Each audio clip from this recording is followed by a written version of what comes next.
नमस्ते दोस्तों, आप सभी का हाइपर क्वेस्ट के एपिसोड नंबर 17 में स्वागत है। दोस्तों, इस एपिसोड में हम चर्चा करने जा रहे हैं शून्य के आविष्कार की, क्योंकि अक्सर हमारे मन में ये सवाल आता है या दूसरे भी हमसे पूछते हैं कि अगर 5th सेंचुरी एडी में आर्यभट्ट जी ने शून्य का आविष्कार किया तो उसके पहले जो हमारे वेद और पुराणों में संख्याएं आती हैं जिनमें शून्य देखने को मिलता है, खासकर जैसे कौरवों की संख्या का 100 होना या फिर रावण के 10 सिर थे, तो इन संख्याओं में शून्य कहाँ से आया। तो दोस्तों, शून्य का जो इतिहास है बहुत बृहद है, बहुत बड़ा है, बहुत पेचीदा है, क्योंकि अलग अलग सभ्यताओं में शून्य को जो है विभिन्न उद्देश्यों के लिए और विभिन्न रूपों में प्रयोग में लाया गया है। लेकिन जो आधुनिक प्रयोग है शून्य का आधुनिक गणित में, उसका मूलतः जो डेवलपमेंट हुआ वो भारत में ही हुआ है। तो दोस्तों, आज के एपिसोड में शून्य को लेकर जो भी मतभेद है या फिर पेचीदगी है उसको हम अच्छे से समझेंगे, और ये जो विरोधाभास है कि आर्यभट्ट जी के पहले भी हमें शून्य देखने को मिलता है, इसको भी जानने की कोशिश करेंगे। तो दोस्तों, अगर आप चैनल पर नए हैं तो चैनल को तुरंत सब्सक्राइब कर ले, क्योंकि हम लोग हर हफ्ते ऐसी भारतीय संस्कृति और विज्ञान से जुड़ी हुई वीडियोस लाते हैं। बेल आइकन को भी दबा लीजिए, जिससे सबसे पहले और समय पर वीडियोस मिल जाए। दोस्तों, बिना किसी विलंब के वीडियो को शुरू करते हैं।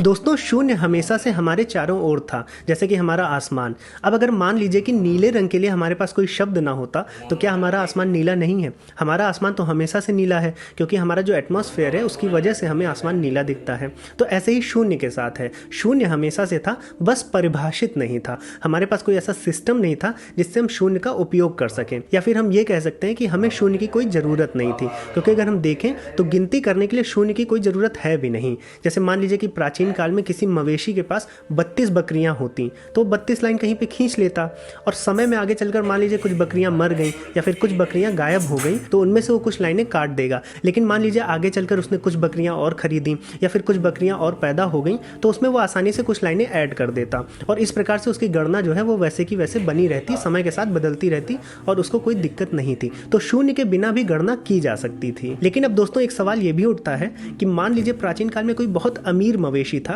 और उसके पास 2-2.5 हजार बकरियां थी, तो क्या वो लाइनें खींचते रह जाएगा? मतलब वो तो फिर चट्टाने भर देगा लाइन खींच खींच के। तो ये भी बहुत कठिन काम नहीं था, क्योंकि उसने फिर क्या किया, उसने एक सिस्टम डेवलप किया होगा। उसने क्या किया होगा, उसने 10 लाइन को, 20 लाइन को या फिर 25 लाइन को एक नया सिंबल दे दिया होगा, और जब उसे ज़रूरत पड़ी होगी कि मान लीजिए उसे 25 लाइन बनानी है तो उसने वो सिंबल ही बना दिया होगा। जैसे मान लीजिए उदाहरण के लिए उसको 545 बकरियां काउंट करनी है, तो उसने 545 बकरियों के लिए 545 लाइनें नहीं बनाई होंगी। उसने कुछ एक सिस्टम डेवलप किया होगा जिसमें उन्होंने 100 लाइन को पहले एक सिंबल दिया होगा। जैसे मान लीजिए प्लस का सिंबल दे दिया 100 लाइनों को, और 10 लाइनों को कुछ सिंबल दे दिया होगा। मान लीजिए 10 लाइनों को उसने बोला कि 10 लाइनें इक्वल हैं हैशटैग के। तो अब उसने सोचा हुआ कि 545 लाइनें बनानी है, जिसमें 100 लाइनें हमें 5 बार बनानी पड़ेंगी एटलीस्ट। तो 5 बार उसने क्या किया होगा, 5 बार उसने प्लस बना दिया होगा। फिर उसके बाद उसने आगे देखा कि 45 लाइनें और बनानी है, तो 10-10 की 4 लाइन अगर और बना दे तो 40 और कवर हो जाएगा। तो उसने फिर हैशटैग बना दिए होंगे 4, तो 5 प्लस बना दिया, 4 हैशटैग बना दिया, फिर 5 लाइन बची, उसने 5 लाइन बना दी। तो इस तरह का एक सिस्टम डेवलप किया होगा जिससे कम जगह में बड़ी संख्याओं को लिखा जा सके। दोस्तों, अब हम ये देखते हैं कि जब हम लाइनें खींच रहे थे तो बड़ी आसानी से जोड़ घटाना कर ले रहे थे, लेकिन इस सिस्टम में भी हम जोड़ घटाना आसानी से ही कर लेंगे। जैसे आप एग्जाम्पल लीजिए कि हमारे पास एक संख्या है प्लस प्लस हैशटैग, ये संख्या हो गई, प्लस का मतलब 100 हो गया, हैशटैग मतलब 10 हो गया, तो ये संख्या 210 है। और दूसरी संख्या हम ले लें कि प्लस हैशटैग और एक लाइन, मतलब प्लस 100 हो गया, हैशटैग 10 हो गया, और एक लाइन क्या हो गई, एक लाइन, मतलब ये 111 हो गया। तो अगर हमें प्लस प्लस हैशटैग में से प्लस हैशटैग एक लाइन घटानी हो तो बहुत सिंपल है। आप क्या करिए, पहले दोनों संख्याएं लिख लीजिए, उसके बाद दोनों तरफ से जो कॉमन है उसको काट दीजिए। जैसे दोनों में प्लस कॉमन है, प्लस को भी काट दिया, उसके बाद हैशटैग कॉमन है तो हैशटैग को काट दिया, तो एक तरफ केवल एक प्लस बचा रह जाएगा क्योंकि 2 था, और एक तरफ एक लाइन बची रह जाएगी। तो जो फाइनल रूप हमें मिलेगा वो प्लस माइनस एक लाइन मिलेगी। तो प्लस का मतलब 100 होता है और एक लाइन का मतलब 1 होता है, तो आंसर इसका मतलब ईजिली उनको पता चल जाएगा कि इसका आंसर 99 है। अब 99 को उसी संख्या प्रणाली में कैसे लिखना है, 99 को लिखने के लिए हमें 9-10 चाहिए रहेंगे। तो हैशटैग बनाया 9 बार, और उसके बाद 9 को लिखने के लिए हमें 9 लाइनें खींचनी पड़ेंगी। तो इस तरह से 99 हम लिख देंगे। लेकिन अगर आप देखें तो 99 को लिखने के लिए भी बहुत ढेर सारे सिंबल्स की ज़रूरत पड़ रही है, और यही वो कारण है कि आप रोमन प्रणाली में जब देखते हैं तो 8 को तो वो V और 3 बार I लिखते हैं, लेकिन 9 के लिए कभी वो V और 4 बार I नहीं लिखते हैं। 9 के लिए एक अलग से ही उन्होंने सिंबल बना लिया है IX। ऐसा ही उन्होंने 99 के साथ किया है, 99 को उन्होंने XCIX लिख लिया है। तो ये 9 और 99 को स्पेशल सिंबल देने के पीछे भी ये एक रीज़न था, क्योंकि ये जो संख्याएं होती हैं 9, 99, 999, ये अननेसेसरी लंबी हो जाती थी। तो इसके लिए उन्होंने एक, मतलब ये जो सिस्टम है इसको साइन वैल्यू सिस्टम बोलते हैं।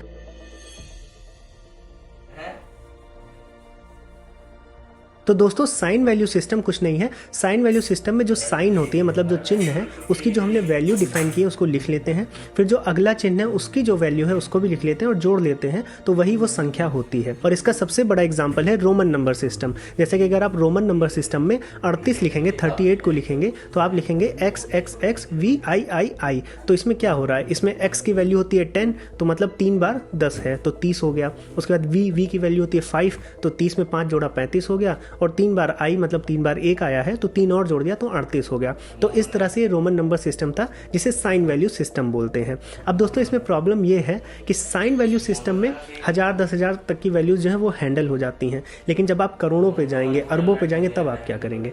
तो फिर इस सिस्टम को भी और इवॉल्व किया गया, और इस सिस्टम में जैसे कि फिर m के ऊपर बार लगा दिया तो उसको मिलियन बोल दिया कि अगर मिलियन है मतलब इतनी लाइनें हैं या फिर इतनी बड़ी वैल्यू है तो उसको m बार से दिखा देंगे। और अगर आप दोस्तों हमारे वेदों को देखें तो हमारे वेदों में हजारों वर्षों पहले ही 10 की घात 16 तक की वैल्यूज डिफाइन कर दी गई। जैसे कि अगर आप यजुर्वेद देखें तो यजुर्वेद के 17वें अध्याय के दूसरे मंत्र को देखें तो वहां इस मंत्र में बताया जा रहा है कि अगर एक को 10 बार लिखा जाए तो उसे 10 बोलते हैं, या फिर अगर उसे 100 बार लिखा जाए तो उसे शत बोलते हैं, और अगर उसको 1000 बार लिखा जाए तो उसे सहस्र बोलेंगे, और ऐसे ही अगर उसको 10,000 बार लिखा जाए तो उसे अयुतम बोलेंगे, और 1,00,000 बार लिखा जाए तो उसे न्यूनतम बोलेंगे। और ऐसे ही 10 की घात 16 तक उन्होंने सारी वैल्यूज को डिफाइन कर दिया। आपकी स्क्रीन पर आ रहा होगा। तो दोस्तों हम देख सकते हैं कि हमें कितनी भी बड़ी गणना करनी हो, कितनी भी बड़ी संख्याएं हो, तो हमें वास्तविकता में जीरो की जरूरत थी नहीं। अगर कौरवों को 100 बोला गया तो महाभारत में कहीं भी 100 नंबर में नहीं लिखा है, संख्या में नहीं लिखा है कि 100, वहां पर शत बोला गया। या फिर अगर रावण के 10 सिर बोले गए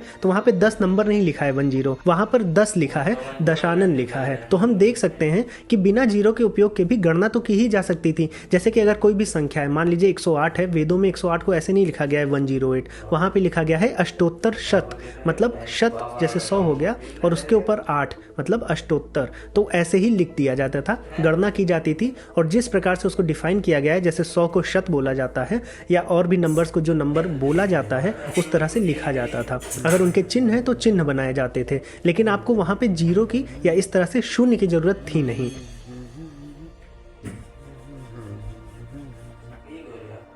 तो बिना शून्य के भी गणना संभव थी, लेकिन अब ये प्रश्न उठता है कि शून्य की जरूरत आखिर पड़ी क्यों। दोस्तों अब शून्य के कुछ उपयोग तो बहुत आसानी से समझे जा सकते हैं और बहुत सहज हैं। जैसे कि मान लीजिए कोई दार्शनिक रहा हो, या उस समय धर्म जो थे वो बहुत तेजी से बढ़ रहे थे, अलग अलग फिलॉसफीज बढ़ रही थी, तो शून्य का मतलब एम्प्टीनेस, वॉइड से भी लिया जा सकता है कि जहाँ कुछ ना हो। जैसे किसी को अगर चेतना शून्य बोला जाए तो ये माना जा सकता है कि उसमें कोई चेतना नहीं है, तो शून्य का उपयोग इस तरह से भी कर सकते थे। या फिर हमने मवेशी की बात की, मान लीजिए किसी मवेशी के पास 100 बकरियां थीं और उसकी सारी बकरियां मर गईं, और उससे कोई पूछता कि तुम्हारे पास कितनी बकरियां बची, तो ना के सेंस में, मतलब कुछ नहीं के सेंस में भी शून्य का उपयोग हो सकता था। लेकिन जो मॉडर्न गणितीय प्रक्रियाओं में जो शून्य का उपयोग हो रहा है, इसको अगर समझना है कि इसका आविष्कार कैसे हुआ, इसका डेवलपमेंट कैसे हुआ, तो हमें साइन वैल्यू सिस्टम के ड्रॉबैक को समझना पड़ेगा कि उसमें क्या कमियां थी और जिसकी वजह से हमें क्यों शून्य की जरूरत पड़ी।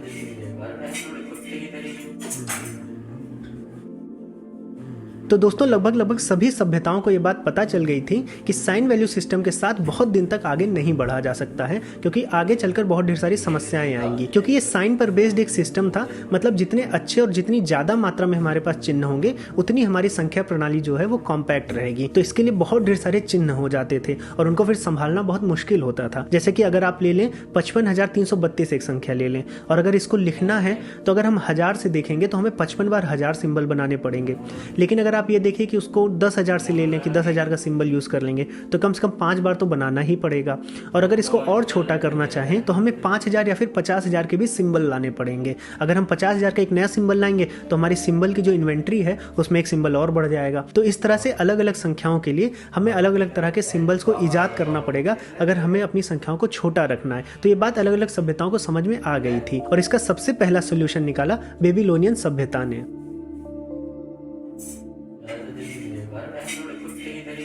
दोस्तों बेबीलोनियन सभ्यता के लोगों ने क्या किया, उन्होंने केवल 14 चिन्ह चुने, और इस 14 चिन्ह से ही उन्होंने एक नंबर सिस्टम तैयार कर दिया।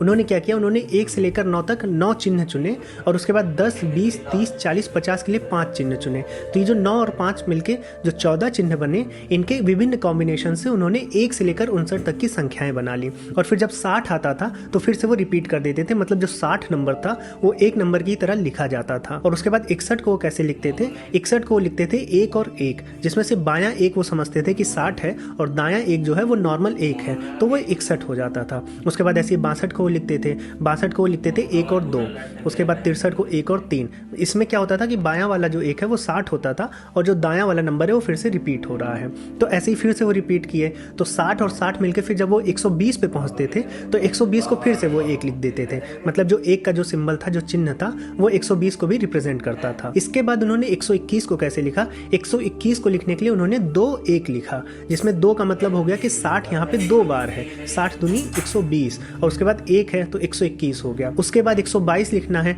तो उसको लिखते थे 2 2, जिसमें से बायां वाला जो 2 होता था वो मतलब हो गया 120, 60 दूनी 120, और दायां वाला 2 नॉर्मल 2 होता था, 122 लिख लेते थे, और ऐसे ही आगे चलती थी। तो इनका जो नंबर सिस्टम था वो बेस 60 पे था, जैसे कि आज का हमारा जो नंबर सिस्टम है वो बेस 10 पे है। हम 10 के बाद रिपीट करते हैं, 11 12 13 आता है, ऐसे इनका 60 के बाद आता था।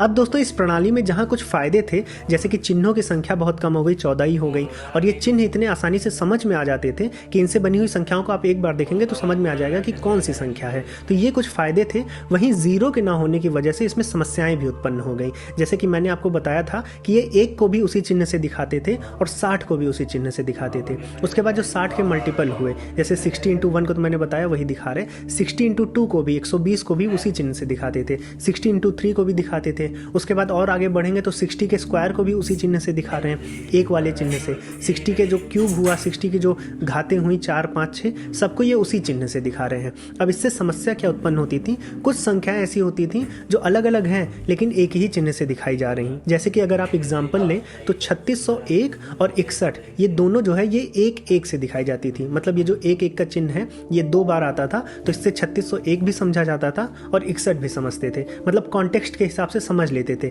लेकिन ये एक समस्या धीरे धीरे उत्पन्न होने लगी, जैसे कि 3601 को 1 1 कैसे दिखाते थे, ये बाईं तरफ वाले जो 1 था इसको 60 का स्क्वायर समझते थे और दाईं तरफ वाले 1 को 1 समझते थे और दोनों को जोड़ देते थे तो 3601 + 1 3601 हो जाता था। वैसे ही 61 को जैसे मैंने बताया 1 1 लिखते थे, इसमें बाईं तरफ के 1 को 60 समझते थे और दाईं तरफ के 1 को 1 समझते थे और 61 लिख देते थे। तो ये जो अंतर था इसको समझना बहुत मुश्किल हो जाता था। वो कॉन्टेक्स्ट के बेस पे समझते थे कि जैसी कहानी है या फिर जैसा हमारा व्यापार हो रहा है, जैसी चीज है, वहां पर 3601 होगा कि 61 होगा, उससे वो जो है अनुमान लगा के करते थे। लेकिन ये समस्या बनती जा रही थी और इस समस्या से छुटकारा पाने के लिए उन्होंने एक ट्रिक और निकाली।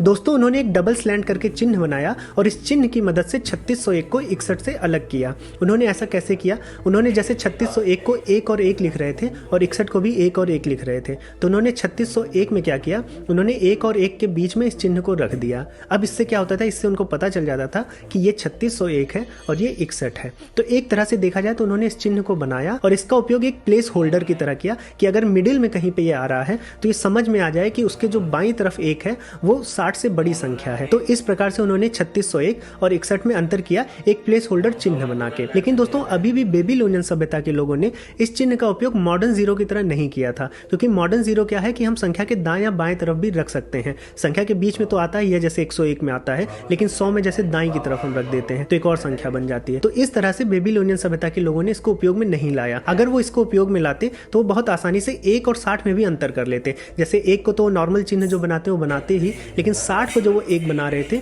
उसके आगे अगर ये चिन्ह लगा देते तो उनको समझ में आ जाता कि ये 60 है। लेकिन पता नहीं उन्होंने ऐसा क्यों नहीं किया। और दूसरी चीज, इस चिन्ह का खुद में कोई मतलब नहीं था। अगर ये कहीं अकेले लिखा है तो कोई मीनिंग नहीं होती थी। तो ये मॉडर्न जीरो तो नहीं था, लेकिन मॉडर्न जीरो के आविष्कार की तरफ एक महत्वपूर्ण कदम था, क्योंकि हम धीरे धीरे साइन वैल्यू सिस्टम से प्लेस वैल्यू सिस्टम में प्रवेश कर गए।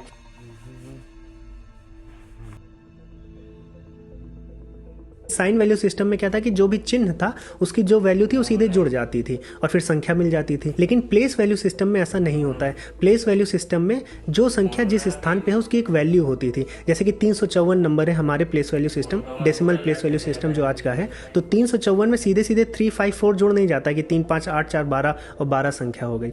नहीं, 3 जो है वो तीसरे स्थान पे, तो उसमें 100 का मल्टीप्लिकेशन होता है, वो 300 बनता है। और जो 5 है वो दूसरे स्थान पे, तो उसमें 10 का मल्टीप्लिकेशन होता है और वो 50 बनता है। और फिर 4 जुड़ता है तो 354 होता है। इसे प्लेस वैल्यू सिस्टम बोलते हैं। तो ये प्लेस वैल्यू सिस्टम सबसे पहले बेबीलोनियन सभ्यता वालों ने दिया। बस वहाँ पर बेस 10 नहीं था, वहाँ पर बेस 60 था। जैसे अगर एक बेबीलोनियन संख्या ले लें 3 2, फिर बेबीलोनियन 0 ले लें और उसके बाद 5 4 ले लें। तो 5 4 अगर साथ में लिखा है तो एक नंबर होता है, क्योंकि वो 1 से 60 तक उनका नंबर चलता है।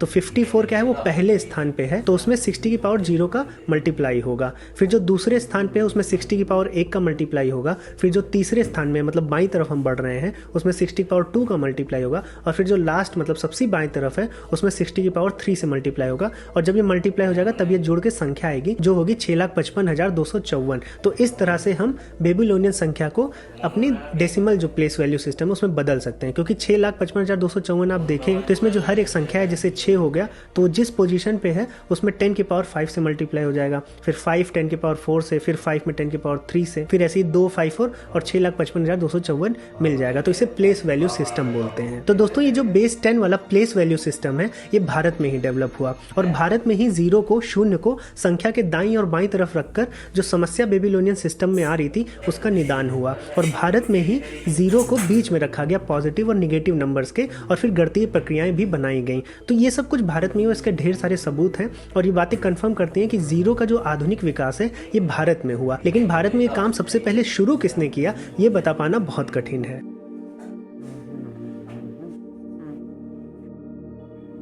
दोस्तों हम ये मानते हैं कि आर्यभट्ट जी ने शून्य का आविष्कार किया था, लेकिन अगर हम उनकी किताब देखें आर्यभट्टीय तो वहाँ पर उन्होंने शून्य का जो आधुनिक मॉडर्न सिंबल है ओवल शेप का, उसका उपयोग वहाँ पे उन्होंने नहीं किया है। उन्होंने खा अक्षर को 0 की जगह उपयोग में लाया है। और उन्होंने जिस प्रकार की गणितीय प्रक्रियाएं की हैं, आज के सभी जो जाने माने गणितज्ञ हैं वो ये मानते हैं कि उस प्रकार की गणितीय प्रक्रियाएं बिना 0 या बिना शून्य के ज्ञान के संभव नहीं है। तो आर्यभट्ट जी को शून्य का प्रॉपर ज्ञान था, लेकिन वही आविष्कारक थे ये सही से नहीं बताया जा सकता, क्योंकि 1881 में एक मैन्युस्क्रिप्ट मिली बख्शाली गांव में। ये बख्शाली गांव आज पाकिस्तान में है, पाकिस्तान के पेशावर जिले के पास है। वहां पर कुछ मैन्युस्क्रिप्ट मिली थी जिसमें प्लेस वैल्यू सिस्टम देखने को मिलता है बेस 10 वाला, और उसमें आधुनिक 0 भी देखने को मिलता है, बस वो ओवल शेप का ना होकर एक बिंदु के शेप में है। अब समस्या ये है कि उस मैन्युस्क्रिप्ट की जब कार्बन डेटिंग की गई तो उसकी अलग अलग पार्ट्स की जो डेट्स आई हैं वो अलग अलग आई हैं। कुछ पार्ट्स की जो डेट्स आई हैं वो आर्यभट्ट जी के पहले जाती हैं और कुछ पार्ट्स की जो डेट्स आई हैं वो आर्यभट्ट जी के बाद में आई हैं। तो ऐसे में ये बता पाना